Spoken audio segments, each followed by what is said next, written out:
Cash ఒకళ్ళ దగ్గర నుంచి తీసుకున్నారు, ఇట్లా తీసుకున్నారు, అట్లా తీసుకున్నారు అన్నది ఎలా ప్రూవ్ చేస్తారు దీంట్లో?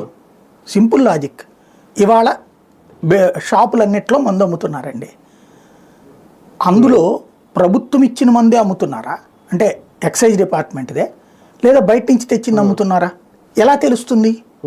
ఎవరు ధృవీకరిస్తారు? ఎవరు జడ్జిమెంట్ ఇస్తారు?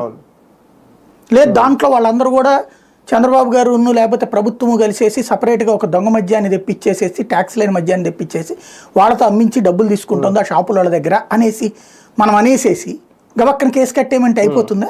ఇప్పుడు వీళ్ళు చెప్తున్నది ఏంటి? ప్రభుత్వ మద్యం దుకాణం అప్పుడు నడిచినాయి. ప్రభుత్వ మద్యం దుకాణంలో కుంభకోణం జరగాలంటే ఎలా జరగాలి? ఒకటి మద్యం తయారీదారుల దగ్గర జరగాలి. ఆ తయారీదారులు కంప్లైంట్ ఇవ్వాలి.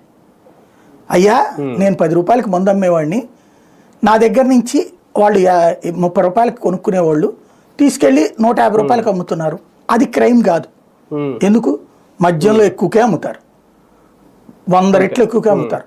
ఆ రేటుకి అమ్మిన తర్వాత ఆ డబ్బులు ప్రభుత్వానికి అందినయా లేదని వ్యాపారి చెప్పలేడు కదా. మద్యం వ్యాపారి ఏమని కంప్లైంట్ ఇవ్వాలి? అయ్యా నాది డిస్టిలరీ కంపెనీ, నన్ను బలవంతంగా అవతల కూర్చోబెట్టారు, నా చేతికి 10 పైసలు ఇవ్వలేదు, నా కంపెనీని లాక్కున్నారు, నా కంపెనీని లాక్కుని నా కంపెనీ పేరుతో వాళ్లే వ్యాపారం చేశారు, నా కంపెనీ